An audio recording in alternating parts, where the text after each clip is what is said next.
So, Phil Powell. How you doing, Daz? Motörhead Weekend in Waterloo. Yeah, Blackpool. it's a Motörhead, banger Motörhead world, whatever you want to call yourselves fest. Yeah, it's all about Motörhead. But Motörhead inspired bands, I suppose. Yeah, exactly. So tonight you're playing in 2 bands. I am, yeah. We're doing a Street Outlaws, my original project, and I'm playing guitar for Motörheadache, and it's a strictly fast Eddie Lemmy filthy set tonight. So yeah. Right. So you're doing the fast Eddie parts for Saturday night. Yeah. And then Motörhead play headlining again tomorrow, and they've got another guitar player doing. Shane Haig's coming down, and he's covering all the Phil Campbell era, Löser era, and there'll still be some Eddie numbers in there, but it'll be done in that more style, you know. So it gives people, you know, a good bit of variety over the weekend with the other Motörhead bands that are playing. So, you know, Mike Beard and Stone Deaf Forever have played earlier.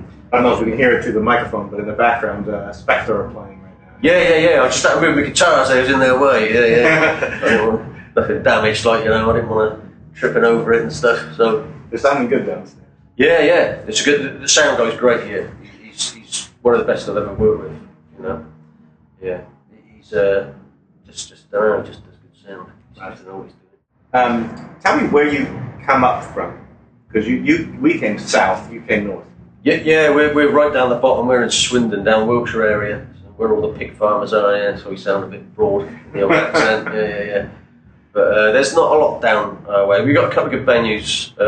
Just played there with Motörheadache, Street Outlaws over Victoria, and the level 3. We've done a gig there with Phil Campbell last year. That's shut and it's reopening end of the month. I'm glad to say. I hope it stays up. Yeah. Fingers crossed. Yeah, and that's the big venue of the two. But the Vic sells a lot of gigs out. Yeah, it's a good venue. But we haven't got a lot in Swindon.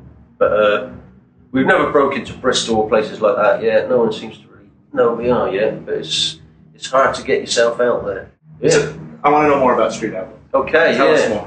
Well, it was originally.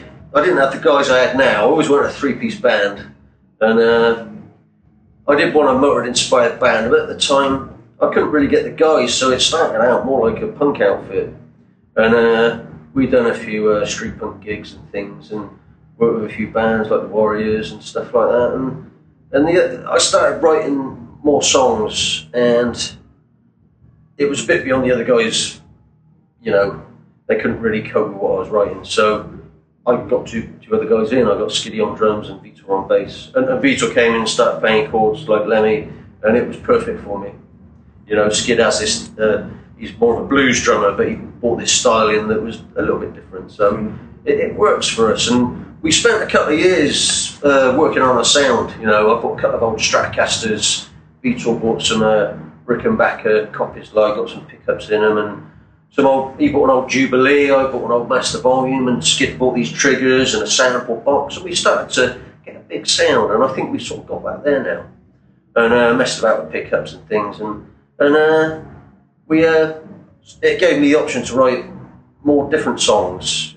Some of the songs still got a bit of a punk edge to them, but there's a bit of blues in there, there's a bit of rock and roll in there, and the new songs we're going through at the minute, which aren't ready yet, and there's some really different stuff in there. Some of it touches ZZ Top style, you know, sort of blues, and I wanted to get a bit more blues in there.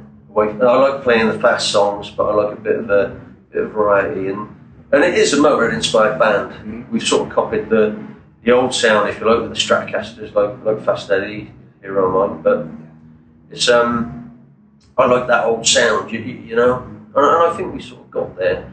Now the songs are starting to come, and it's great doing events like this because. I like doing the punk shows and that, but these events, play with some different bands. And would you say, I want to come around to Nigel Sanders because there's a bit about influence, but before I get there, you talked about gear as it affected your sound. So you had an idea, you had a sound you wanted to go towards. Yeah. The gear that you acquired helped you get there? Definitely. It's made a massive difference to the band overall as a live band. I mean, recording, I wouldn't use those Stratocasters at all. I'd use my old Les Paul. For all the rhythms, and I did on the album. But the live work for me, the Strat works for us, yeah. And it took a long time to get there. You know, a lot of messing about. I bought an old Strat with a maple neck, and it wasn't right, so I took it off, and I got an old rosewood one, Shane Haig, the Motorhead guitar player, he fixed it up for me because it was going out of tune, but we've sorted that out now. But yeah, you know, I did copy Fast Eddie. I got the old brass plates and scratch plates and the same sort of effects, but it's still putting my mark on it. It's still a bit different. But he did inspire me the way he plays, yeah. I mean, all of them did. Phil, you know, Robbo, I copied those guys growing up. And I'm trying to bring that sort of style into Street Outlaws. So eventually when we play these new songs, I'll be excited for that because they are different. Well, I can say I've been introduced to you through Nigel Sanders. Yeah, nice, yeah. He endorsed Street Outlaws from seeing you play live and was really impressed with your work. And he and I were talking about Motorhead's influence. What we were talking about is how every band is influenced by something. Everything goes back to something, right? Right. And what a lot of people, I think, would find surprising is Motorhead drummer Phil Taylor originally being influenced by jazz. Yeah. Right? I think a lot of people, I mean, my drummer, I travelled down with him and he didn't know that. He said about Phil's style and he says, I wonder what he grew up listening to. And I said, well, I read this Nigel's book and I said, and I'll enjoy it because you'll be quite amazed, you know. And when he says, I can hear that now, he's playing it. You know? Isn't it funny that, right? I mean, it's under there. It's kind of, it gets inside you, right? So it's what you listen to is what you're then influenced by. Yeah. Yeah. Sure. But I absolutely love the idea of trying to inject more blues into your current playing, right? Yeah. Listening back to those old blues songs and trying to help it kind of come through to the fore. So that's fantastic. It's a massive, it's an important thing in music, blues. A lot of these bands come and go, and I think a lot of them miss that.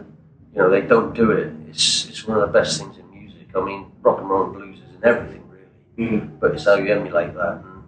And I'm happy to go into that style and bring Street Outlaws more into that style. Because we've done the fast songs, and we still got a few fast songs, but I like to you know, an album or a live set to be a bit more versatile, you know, and take a left when everyone else is doing things like that.